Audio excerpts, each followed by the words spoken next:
Hi everyone, good evening. I am Khushbu Chokshi and today I'll be doing a revision lecture on Unit 2 and Unit 3 of the Indian Contract Act. Unit 2 of the Indian Contract Act deals with consideration. Consideration is basically the price or the promise which has been agreed to be paid under the contract. And consideration is one of the essential elements under Section 10 of the Indian Contract Act. So, if there is no consideration, there cannot be a valid contract. So, in this chapter, we'll understand what consideration is, what is a valid consideration, and when can you have contracts which are valid even if there is no consideration. Correct? So, one of the most essential things for the consideration is that it should move at the desire of the promisor, which basically means that if I am going to sell say my car for rupees 2 lakhs, I have to decide whether I want to sell the car or not, and whether I want to sell it for 2 lakhs. I will decide. I am the promisor, so it has to move at the desire of the promisor. Someone else cannot make a deal on my behalf saying that she will sell the car for rupees 2 lakhs. So the consideration has to move at the desire of the promisor. But it may move from promisee or any other person, which means that if I have decided to sell my car to Mr. B for rupees 2 lakhs, either Mr. B can pay me 2 lakh rupees or someone on behalf of Mr. B can pay me 2 lakh rupees. So there can be a stranger to the consideration, but there can never be a stranger to the contract. So that consideration may move on behalf of the promisee, that is Mr. B, or on behalf of any other person. Third comes executed and executory consideration. Executed consideration is I give him the car keys, he pays me 2 lakh rupees. We've both performed our part of the obligations. It's called executed consideration. If I give him the car keys and he tells me I'll make the payment after 2 days, it's known as executory consideration, where he has to yet perform his part of the obligation regarding consideration. Consideration may be past, present or future. So it can be something which is related to the past. So if I have provided some free services for Mr. B, told me that, okay, you know what, I'll pay you 10,000 rupees for teaching me law, and then he has to pay me now the consideration. So that becomes a past consideration. Present consideration is simple. In the present, we decide that I'll give you the car keys, you give me 2 lakh rupees, that's done. And future consideration is basically something I promise to give him in the future. I say that whatever rice grows on my farm, I'll cut it, I'll give that 10 kgs to you, and for that 10 kgs you will give me 10,000 rupees. So that is future consideration. Consideration need not be adequate. So the courts will not determine whether the consideration which has been agreed upon by the parties is adequate or not adequate. It need not be adequate. Even if the car is worth 30 lakh rupees, I can still agree to sell my car for 50,000 rupees. And if both the parties, none of the parties are under coercion, then it should not make a difference whether I am selling it for 50,000 rupees or I am selling it for 5 lakhs or I am selling it for 30 lakh rupees. So the consideration need not be adequate, but if there is any element of coercion or undue influence, which is why the consideration has been lowered, then the courts may take necessary action to understand why the consideration is not adequate. Then performance of what one is legally bound to perform. If a witness is supposed to go and give, in the court of law, he's supposed to act as a witness, you cannot pay him or you cannot give him a consideration for something that he is legally bound to perform. He is supposed to do it legally and you cannot pay him for that. It must be real and it must not be illusory. If I tell someone that I'll get the stars and the moons for you, that is illusionary consideration. That is not real consideration. It must be something which you can actually give, something definite. It cannot be illusory. It must not be unlawful, immoral or opposed to public policy. So you cannot do something which is not what is public policy, opposed to public policy. We'll again do it in the third unit when I am revising it. So it cannot be something which is unlawful, or I cannot agree to sell brown sugar for 10 lakhs because I know that brown sugar is something which you cannot trade in, correct? Heroin is something you cannot trade in. So if I enter into a consideration which is unlawful in itself, then it is not a valid consideration. Now coming to suit by third party to a contract. Basically, when you are entering into a contract, you can enter into a contract and only the parties to the contract can sue each other. But there are some times when the parties to the contract,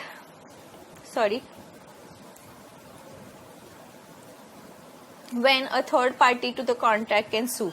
So normally if I am selling my car to Mr. B and Mr. B is supposed to pay me 2 lakh rupees, I will give my car to him and he is supposed to pay me 2 lakh rupees. If one of the parties default, I have given the car but he has not paid me 2 lakh, then I can only sue to him. But that is called the doctrine of privity of contract, where the parties to the contract can sue each other and there cannot be a third party who can come and sue on behalf of one of the parties. But there are certain contracts where a third party can come and sue you for the consideration agreed upon or for the contract agreed upon. Who are those third parties who are allowed to sue? One is in case of trust. The beneficiary can come because in a trust the trustee is holding everything on behalf of the beneficiary. So a beneficiary can come and sue the party. In case of family settlement, if not all the family members are present for a suit, the parties who are not present or the family members who are not present can come and sue under the contract. In case of certain marriage contracts and agreements, if a contract has been entered for the benefit of a particular person, then that particular person can sue under the contract even if he is not a party to the contract. In case of assignment of contract, the assignee, the person to whom the assignment has been done, can sue under a contract even though he is not a party to the contract. Acknowledgement or estoppel contracts entered through agent. So if an agent is acting on behalf of the principal and though the agent is not a party to the contract, he can sue under the contract because he is acting on behalf of the agent, on the behalf of the principal. And in case of covenant running under the land, so basically if there are any duties or taxes which are to be payable by the landowner and that person has not paid it, then the person who is using it for the benefit of whom the land is being used can sue the party even though he is not a party to the contract. Then coming to validity of agreements without consideration, there are certain agreements. So the Act says, the section 10 of the Indian Contract Act says that you cannot enter into a contract when there is no consideration. If you enter into a contract without consideration, it will not be considered to be a valid contract.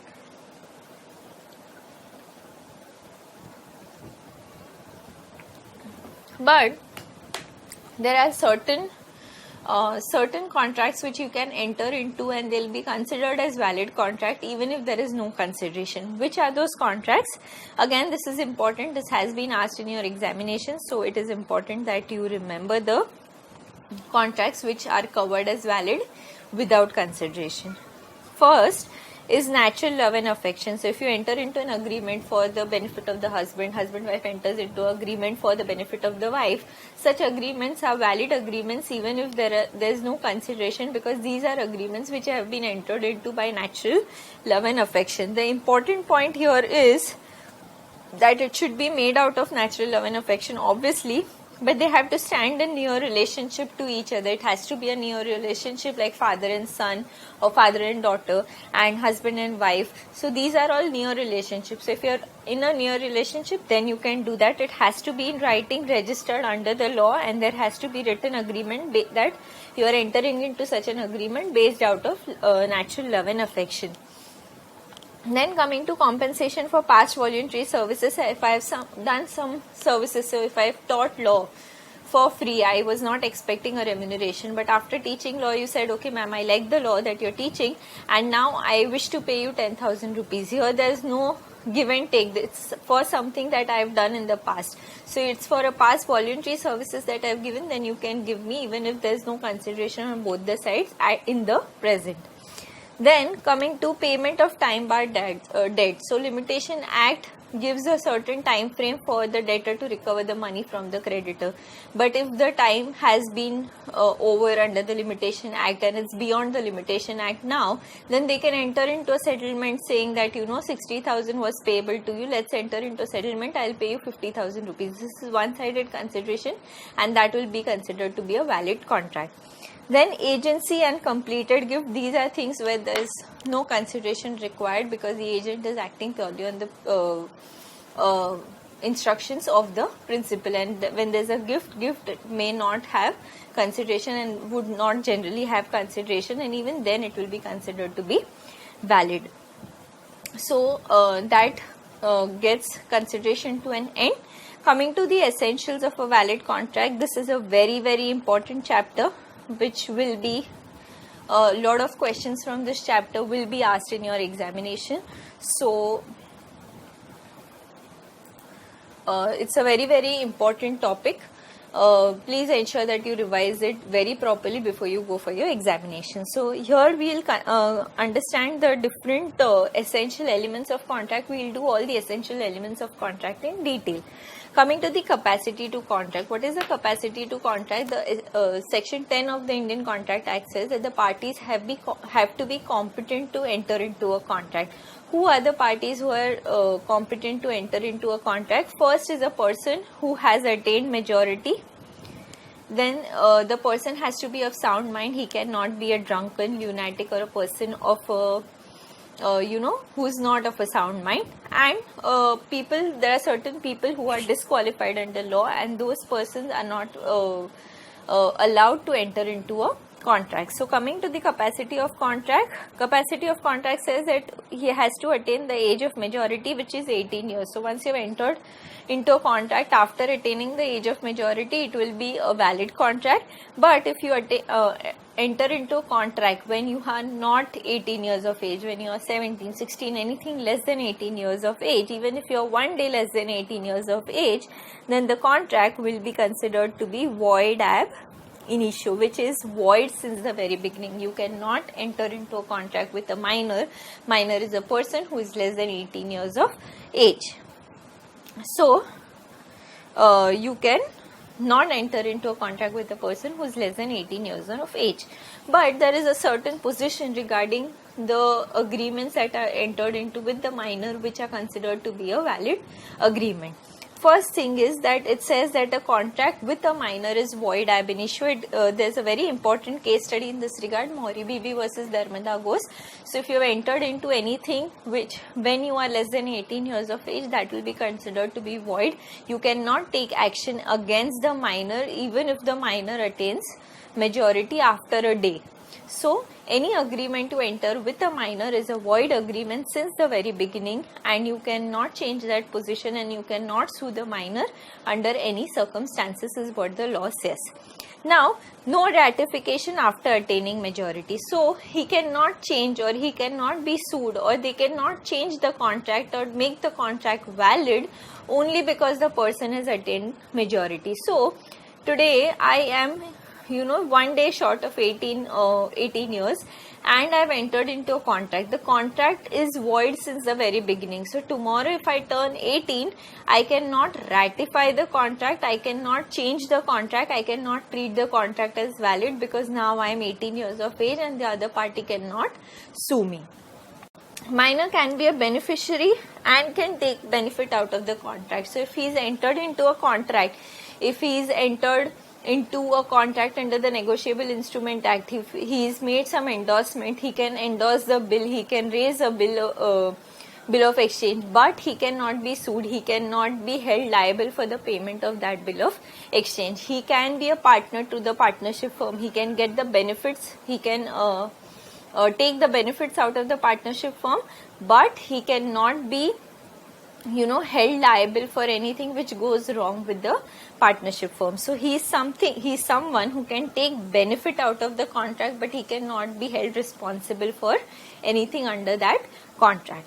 A minor can always plead minority. The best example which I give you under this is when you see the Nirbhaya case. It's very unfortunate, but you see that there was one minor who had raped in that case, and he had pleaded minority, and he was sent to some center for rejuvenation and things like that. So a minor can plead minority, and the courts will make an exception for a minor if he's done something wrong under the law.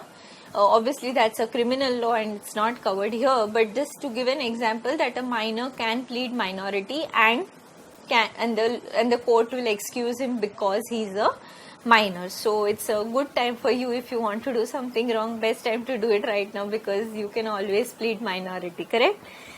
And liability for necessaries. So basically if someone has provided something to the minor for his daily bread and butter, for his daily necessities, food, clothing and shelter. It should not be something which has been provided for his luxury, but something which has been provided to him for his basic necessities.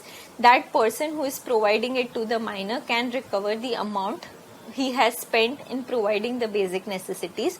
The amount he can recover is only for the basic necessities. If he provides him a luxury, so the minor does not need a phone, but if he is provided with a phone saying that okay, this is something you can keep, then he cannot recover that from the minor, and he can recover the amount only to the extent of the assets held by the minor and not more than that, because a minor cannot be held liable for anything because he is a minor.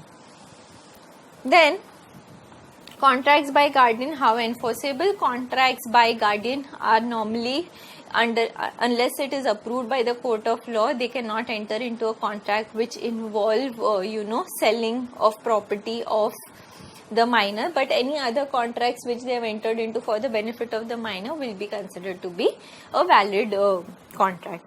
No specific performance. Normally courts would give remedies like damages and specific performance injunction. Specific performance is basically when the court orders a particular person to do a particular thing under the order of court. So a court can never ask a minor to do any specific performance, is what has been stated by law. No insolvency. He cannot be declared insolvent because he is not liable for anything, correct? So he cannot be declared insolvent.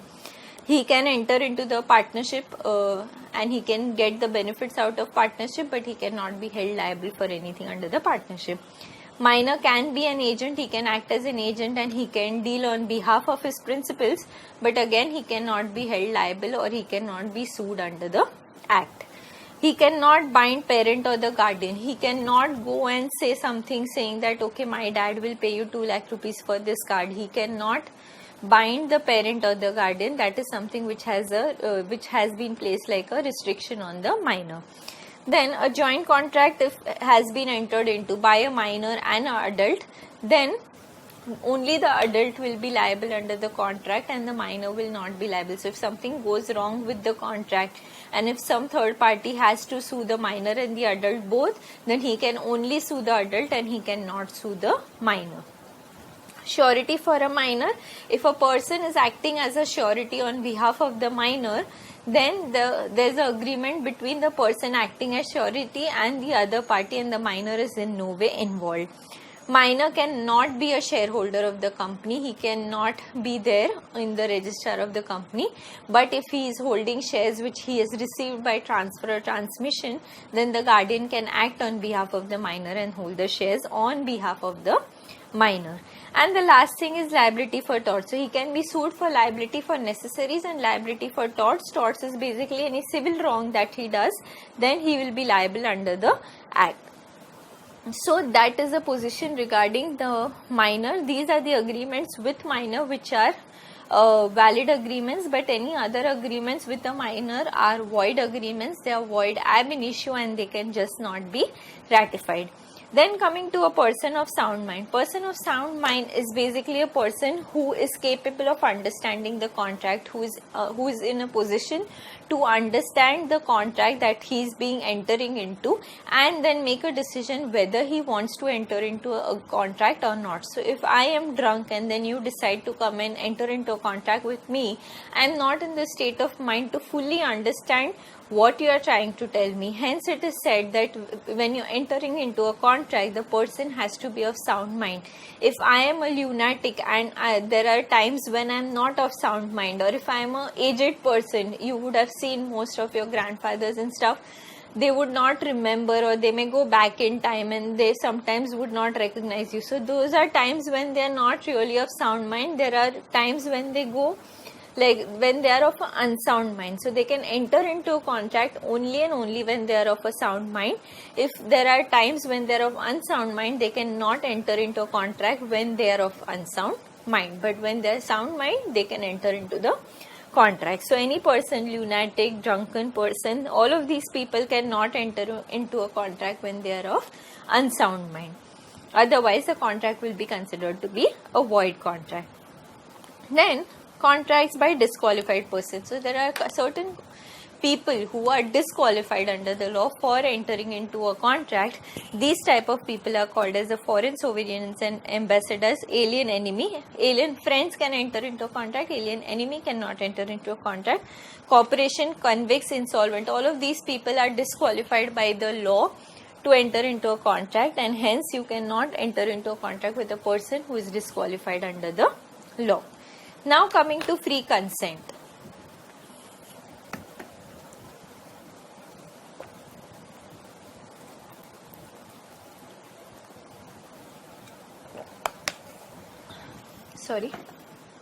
Now coming to free consent. Free consent is something again is very important under section 10, that when a person agrees to enter into a contract, he should not be under any pressure or any force or under threat. Nothing of that sort. He should be free and he should be willing to enter into a contract. If there is something which is stopping him or something which makes the consent not free, then that is not permitted, and if it's not a free consent, then it's not a valid contract. So again, it's one of the essential elements under section 10 of the Contract Act, saying the free consent has to be there when you are entering into a contract. When is free consent not there? So last time when we did the first unit revision, I said that the free consent is not there when there is coercion, undue influence, fraud, misrepresentation or mistake. When these elements are present, the consent cannot be said to be a free consent.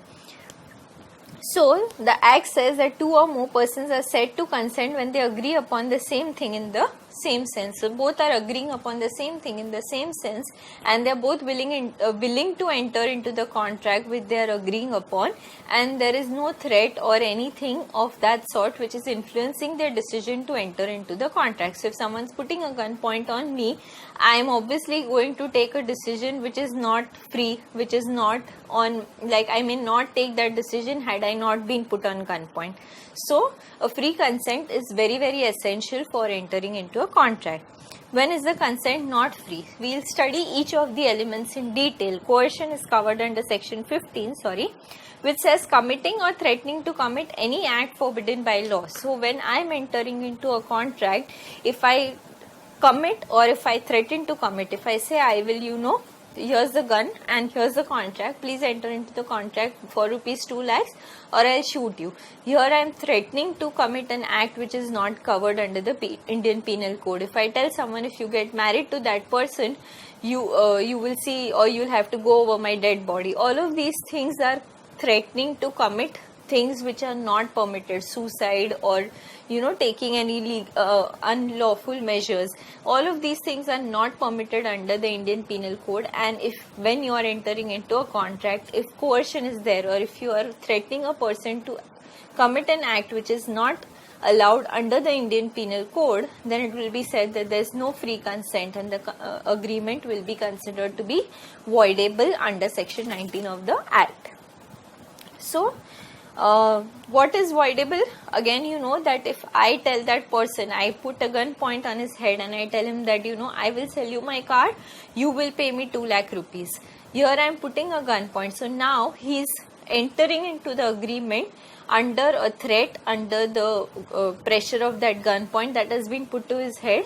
So now the agreement is voidable at the option of that person. That is, if we go to the court of law tomorrow, the court will ask him that do you want to still buy the car for 2 lakhs or did you buy it only because you were under gunpoint. So do you want to treat the agreement as valid now or do you want to treat it as void? And then that person, the person who is under coercion or the person who is under undue influence of fraud or mistake, all fraud or misrepresentation, that person can treat the contract as voidable and not the person who is exercising coercion. Okay, so the person who is under the threat or who is under undue influence can exercise the option and treat the contract as voidable, but not the person who is responsible for coercion, who is responsible for undue influence. That person will not, I cannot treat the contract as voidable, only that opposite person can treat it as voidable.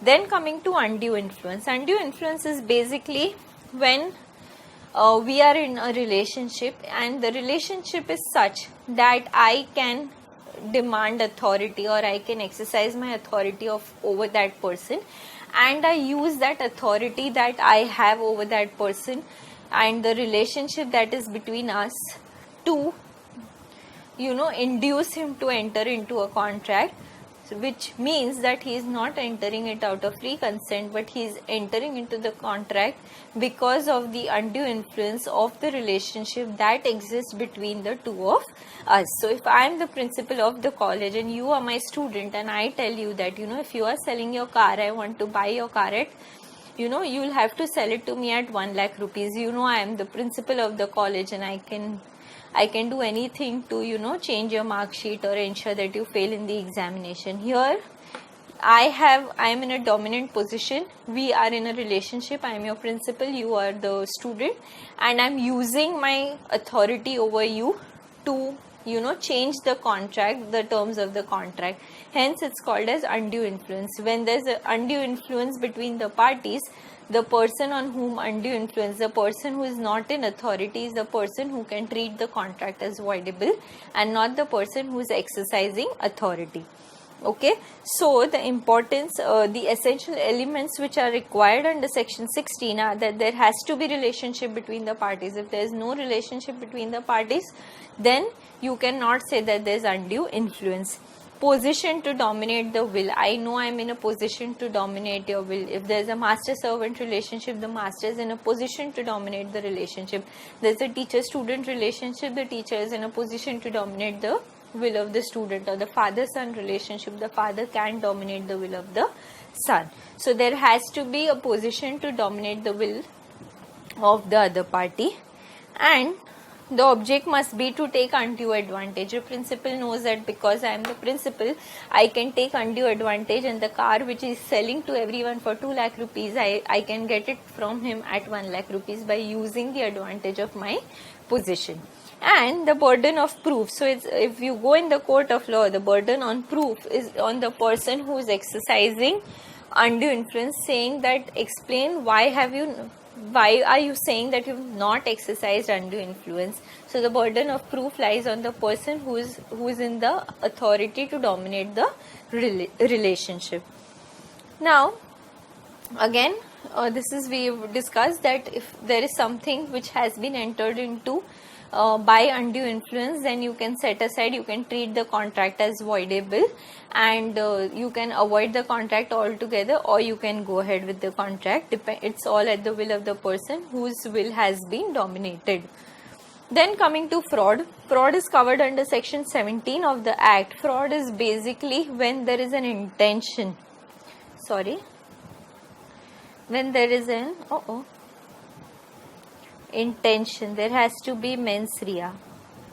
Mens rea is basically an intention to commit something.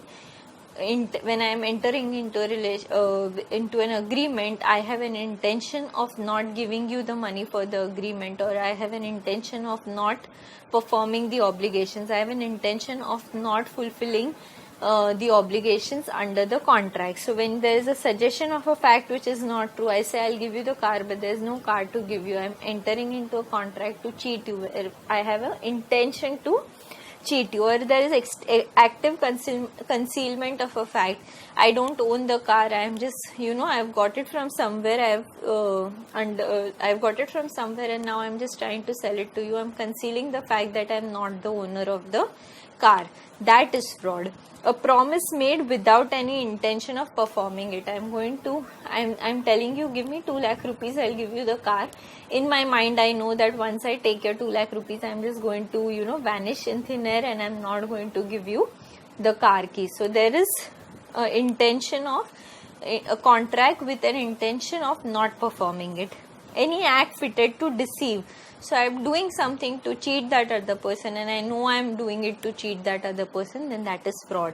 And any act or omission which the law declares to be fraudulent. There are certain activities which are declared fraudulent by law itself. So if you do such things, then that is covered under the definition of fraud. And then when an agreement has been entered into fraudulently, then agreement is voidable at the option of the party who is being so cheated or deceived. Okay, essential elements of a fraud are representation or assertion, and it must be false. So whatever I'm saying it and I know it's not true. Representation must be related to a fact.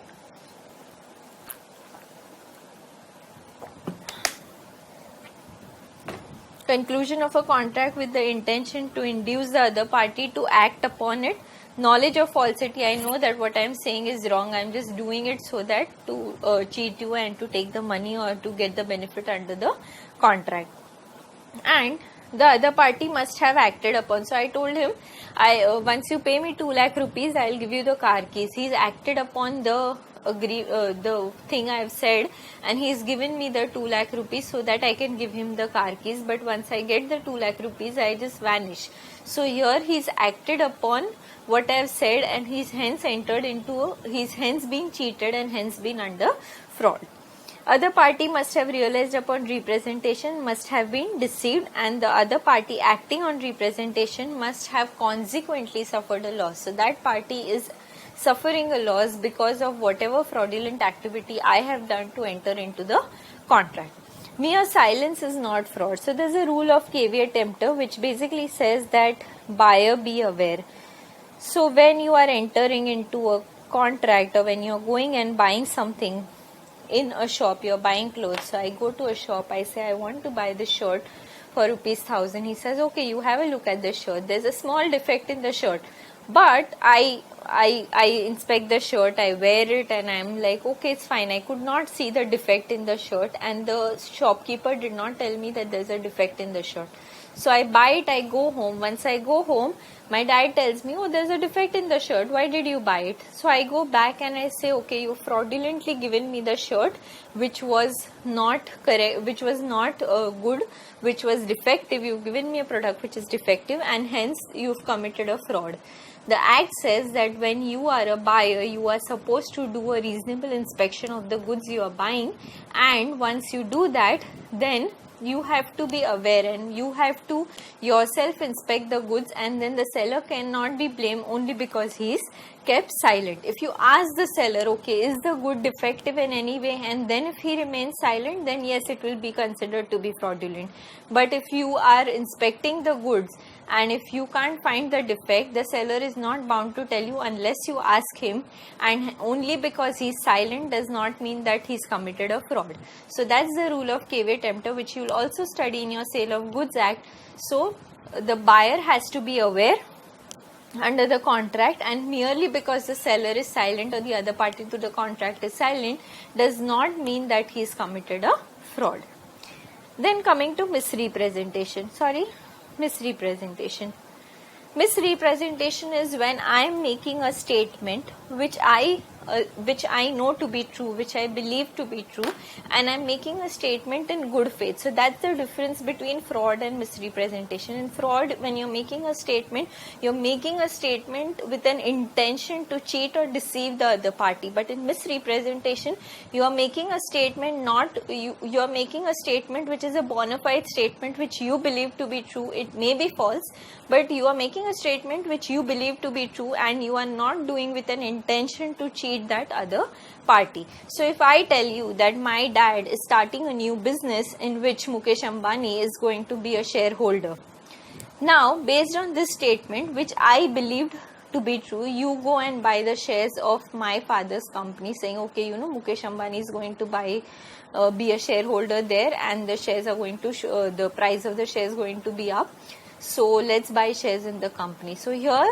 there's a misrepresentation, which is why you have entered into a contract. Here I have not done something to cheat you. I am not saying a wrong statement to make you buy the shares of my father company. I have made a statement in good faith, but which is not true. Correct? So here a positive assertion in a manner not warranted by the information. I was not supposed to tell you that my dad starting a new business in which Mukesh Ambani is going to be a director. It's not required, but I still said it. Warranted by the information of the person making it of that which is not true, though he believes it to be true. My dad was talking something about Mukesh Ambani becoming a director, so I believed it to be true. Now he may not want to become a director in the company. In such a case, again it's a voidable agreement. But any breach of duty without an intention to deceive, gain or any advantage to that person claim. So if I am not doing anything with an intention to make any gains or to get an advantage under the contract, then it will be considered as misrepresentation and it will not be considered as fraud. Okay, so coercion and undue influence, the difference being that in coercion there does not have to be relationship between the parties. If you go to the ATM and someone comes with a pistol behind you saying that, you know, give me the money which you are withdrawing, that is coercion. There need not be relationship between the parties, but in undue influence a relationship between the parties is essential. So that's the main difference between coercion and undue influence. There has to be relationship between the parties when there is undue influence. In coercion you will be doing something which is not permitted under the Indian Penal Code. In undue influence it's not necessary that you will be doing something. You may just use the benefit of the relationship and you may take undue advantage of the relationship that exists between the parties. Then coercion need not proceed from the promisor nor it be directed against the promisor. It can be against any other person. Undue influence is always exercised between the parties to the contract. Enforceability to the contract is voidable at the option of the party, and in undue influence the contract is either voidable or the court may decide to set it aside. And possession of the benefits received, coercion where the contract is rescinded, any benefit received has to be restored back. The benefit in whole or part has to be whole or part or not to give any such directions. So in coercion you will have to restore the benefit you received under the act, and in undue influence you may either return the amount or you may pay that extra amount which you have not paid by taking undue advantage of the relationship between you and the promisee. Correct? Fraud and misrepresentation, again we've just studied. There's an intention to deceive the other party. There's no such intention to deceive the party. You're making a statement which you know is not true. Here you're making a statement which you believe to be true, which you're making it in good faith. Rescission of the contract can repudiate the contract and claim damages. Injured party is entitled to repudiate the contract or sue for restitution, but cannot claim the damages under because he's entered into a contract based on that statement. Means to discover the truth, party using fraudulent act cannot secure or protect himself by saying that the injured party had means to discover the truth because it's fraudulent. You have made a statement which is wrong. So you cannot say that the other party, if he had taken some care, he could have discovered the truth. He didn't do it, so I am not at fault. Here you can plead that the injured party, I can always say that, you know, I believe that Mukesh Ambani is going to be a director in my father's company. So I made it out of good faith. He should have checked whether he is a director or not before entering into the contract for purchase of shares. So that's the difference between fraud and misrepresentation. Section 19 says that any agreement which has been entered into, which has not been entered into by free consent, which has been influenced by coercion, fraud, undue influence, misrepresentation, all these contracts are voidable contracts at the option of the party on whom whose free consent is not obtained. Now coming to mistake. Mistake is basically of two kinds: mistake of law and mistake of fact. Mistake of law, if there is a mistake of Indian law, which means that you don't understand what the law is and you made a mistake of the law, then that will not be considered to be an excuse. You cannot treat an agreement as void because you don't know what the Indian law is. Being an Indian citizen, you are supposed to know what the Indian law is and then accordingly act under the law.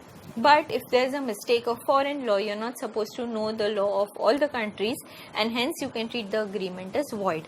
Similarly, mistake of fact, when you don't know a particular thing. I say I am going to give you 10 kgs potatoes, but you believe that I am going to give you 10 kg tomatoes. Here there is a mistake of fact. There is a mistake in the terms agreed between the parties, and hence you can treat the agreement as void. When there is a unilateral mistake, you cannot treat it as void, but then when there is a bilateral mistake, you can treat the agreement as void. Then coming to legality of object and consideration, one of the other essential elements under section 10 is that when you enter into a contract, there has to be legal objects and lawful consideration, which means that you cannot have a object or a consideration which is forbidden by law. You can't be doing something. I can't give property on rent saying that, you can use it for your mafia services, because that is something which has been forbidden under the law. It is of such nature that it would defeat the provisions of the law. So I enter into a contract and I tell him that I'll give you fake bills for your income tax so that you will save the tax which is payable by you to the government. Here I am doing something which will defeat the provision of the law. Under the law, I am supposed to pay the tax whatever it is without doing any without providing any fake bills. I am supposed to make the payment of the taxes to the government. So when I enter into a contract to give you fake bills, I am defeating the provisions of the Income Tax Act. I am defeating the provisions of the law, and that is something which is not legal under the act, and which is something you cannot enter into. If it is something which is fraudulent, if it involves injury to a person, if I tell you that okay, let's enter into a contract, you will give me 10 lakh rupees and I'll go and kill that person for you. Here there's injury to a person. You give me 10 lakh rupees and I'll go and rob the bank for you. Again, there's injury to property. So you cannot do something where there's injury to a person or injury to a property. And the courts regard it as immoral or opposed to public policy. So something which is immoral, say I give you a property on rent, I tell you okay, you want to carry out prostitution activity in my place, you can do that, you can pay me 10 lakh rupees per month for the property I am giving you. Here prostitution is considered to be immoral under the Indian laws, and you cannot enter into an agreement which is immoral under the law. You can't enter into an agreement which is opposed to public policy. So giving someone a job under the government office, or restricting someone's right to trade, or restricting someone's right to get married, all of these things are considered to be opposed to public policy, and you cannot do such things. Now, what are agreements which are opposed to public policy? Again, can be asked important questions. Here are some of the things which are considered by the Act to be opposed to public policy. Trading with an enemy. You enter into a contract with someone based in Pakistan, then that will be considered as trading with the enemy, and any such contract you enter with the enemy country is not permitted. Stifling prosecution. So if I do something to I tell a witness that okay, you know what, you will not go and give your statement which is required under this case, and I will pay you 10 lakh for this. So if I am stifling prosecution, then again that is something which is considered to be opposed to public policy, and any such contract which I entered will be considered to be void because it does not have a legal object or a lawful consideration. Maintenance and champerty is basically I try and delay the proceedings of the court, or I ensure that the proceedings of the courts are delayed so that the other party gains benefit out of it. Or I tell him that okay, I will come and be a witness in your case, provided you're supposed to receive 1 crore under the under the case. So if I act as a witness, and if I give my statement in the case, then you will get your 1 crore rupees. If you agree to give me 50 lakh, then I'll give my statement. That is champerty, where I am trying and getting benefits out of the contract which I am not legally bound to do. Then traffic relating to public offices. So I am a friend and I work with the income tax department, and your friend needs a job. So I tell you, okay, you give me 5 lakh rupees and I am the person who is going to interview the candidates, and I'll ensure your friend gets the job. Such a kind of a contract is something which is opposed to public policy. Then agreements tending to create monopolies. I say that in Bombay, because I am teaching law, I will not allow anyone to teach law. Some other faculty comes and teaches law. I tell them, okay, I'll give you, 50 lakh rupees. You will not teach law in Bombay. You can teach it anywhere in India. I am trying to create my own monopoly, and that is not permitted because the other person has a right to practice free trade. Then marriage brokerage agreement. So if I promise to get you a husband or get you a wife, then again that is something which is not permitted, which is considered to be opposed to public policy. You may say that okay, these websites Shaadi.com and all of that, they do the same thing, then they are not valid. They are valid because they don't promise to get your bride. They just give you the candidates and you have to select from the candidates and you have to search for your own bride. Correct? Then if I do something to interfere with the court of justice, if I tell the witness that don't give a statement, or if there are any proofs which are going to help in a court case which is going on, and I try to damage or destroy them, all of these things are something which are opposed to public policy, and any contract entered into for these things are not valid. Interest against obligation.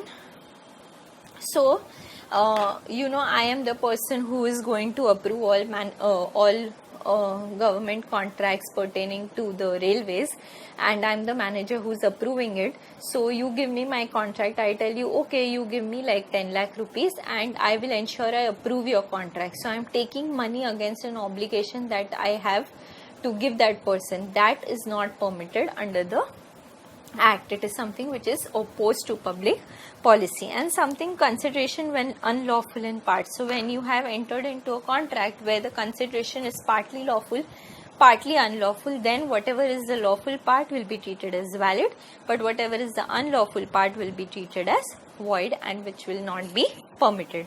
So opposed to public policy, the important things are trading with an enemy, stifling prosecution, maintenance and champerty, then traffic relating to public offices, agreement to create monopoly, marriage brokerage agreements, interfering with the court of justice, interest against obligation. When there is consideration which is unlawful in part, then the unlawful part will be treated as void. Now coming to the final part of this chapter, which deals with void agreements. We have studied certain void agreements previously, that is when there is a contract with parties who are incompetent to contract, then the agreement is void ab initio, which we have studied, and they will be considered to be void.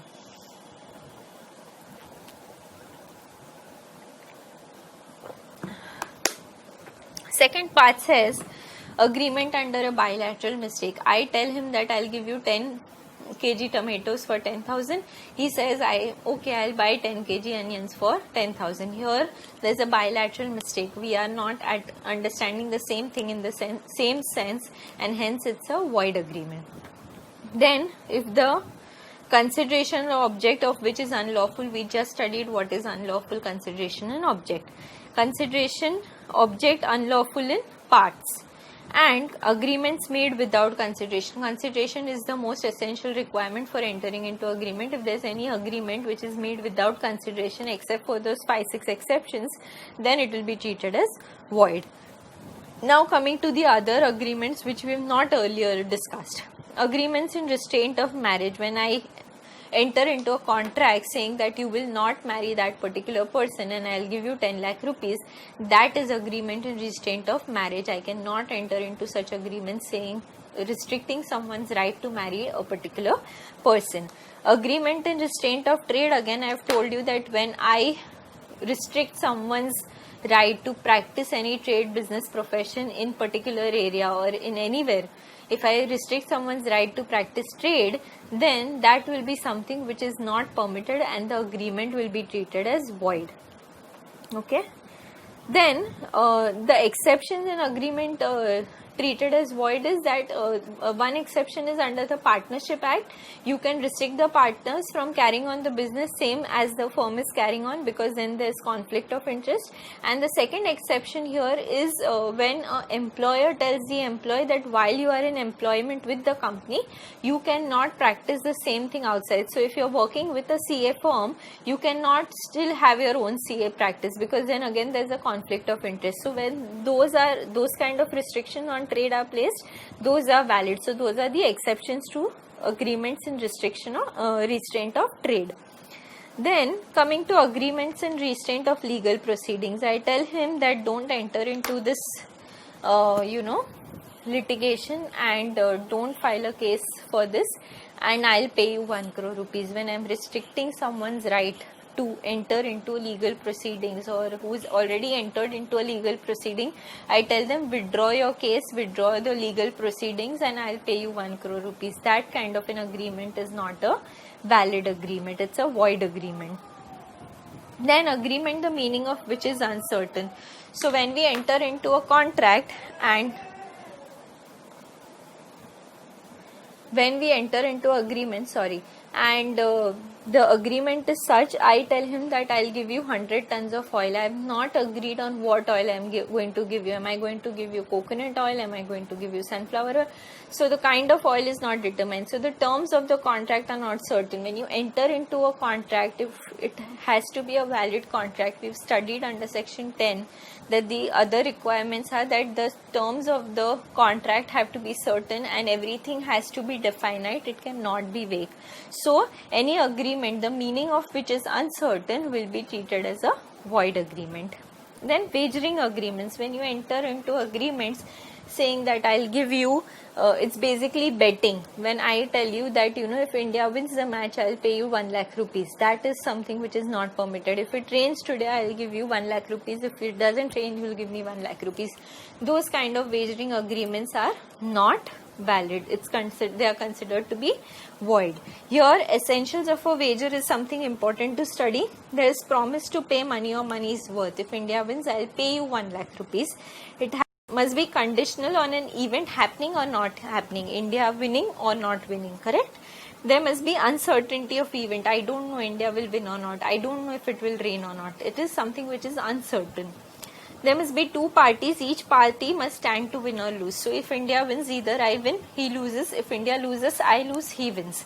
So one party has to win, other has to lose. There must be common intention to bet at the timing of making such agreement, and there should be no interest in that event except for the stake. So I don't have any interest in India winning. I'm not going to get anything out of it. I'm just doing it for fun.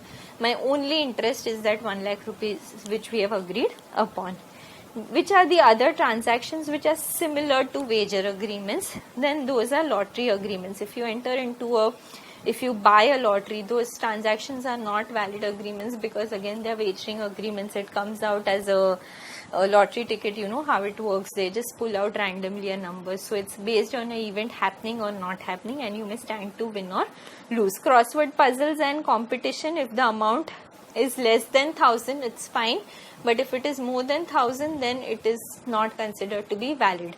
Here, transactions where you require skill and where you're using your brains and athletic competition, those kind of agreements up to 1000 rupees are considered to be, where the prize money is up to 1000 are considered to be valid, otherwise they are considered to be void. Then speculative transactions which you enter into the share market, those are not considered to be, those are considered to be wagering agreements. And horse race transactions up to rupees 500 is permitted. Otherwise, when you're betting, saying that okay, if I think this horse will win, the other says I think this horse will lose, and then we enter into an agreement for 50,000 rupees, then it's a void agreement because it's more than 500 rupees. Transactions relating to resembling the wagering transactions but which are not void. So there are certain transactions which are similar to a wagering transaction, which are based on happening or non-happening of an uncertain event, but even then those transactions are considered to be valid contracts. Which are those transactions? First is a chit fund. You must have seen your mom going for a kitty party and she would give some amount, everyone would contribute some amount, and then one particular person will get it. That kind of transaction is considered to be a valid transaction. Commercial transactions or share market transactions which happen on the stock exchange are all valid transactions, even though they are speculative transactions. And we discussed game of skills and athletic competitions. And contract of insurance, which is one of the most thing. Contract of insurance says that if your house catches fire or you meet with an accident, I will pay you 5 lakh rupees. It's based on an uncertain event happening or non-happening of an uncertain event, and even then it's considered to be a valid transaction. So what's the difference between the contract of insurance and the wagering transaction? Again, important, may be asked in your examination. Here you are doing something in a contract of insurance to indemnify the loss. Here there is no indemnification of loss, you are just doing it for the fun of it. Correct? The consideration here is premium. There is an amount which you are paying every month to get that compensation from the insurance company. Here there is no such amount which you are paying, it's just pure gambling. Insurable interest, here the insurable interest is in the life or the property. Here there is no insurable interest in wagering agreement. Indemnity, the insurance indemnifies the insured person against the loss. The loser has to pay a fixed amount on happening or non-happening of an uncertain event. So there is no indemnification of loss. Enforceability, insurance contract is valid and enforceable, wagering agreement is void and unenforceable in the court of law. Premium, here in insurance contract the premium is calculated mathematically, and in a wagering transaction, when I say I'll pay you 1 lakh rupees when India wins, I am not doing some mathematical calculation, I'm just giving a random amount. And insurance contracts are for the benefit of the society, and wagering agreements are considered as against public welfare. So that's the difference between a wagering transaction and insurance transaction. And here we finish the revision for the Unit 2 and Unit 3 of the Indian Contract Act. The next units I will be discussing later. I hope you've understood the parts. It's a very, very important topic, and if you've not understood something, then you can always drop a message in the comment below and I'll get back to you. I hope you've liked the video. Thank you so much.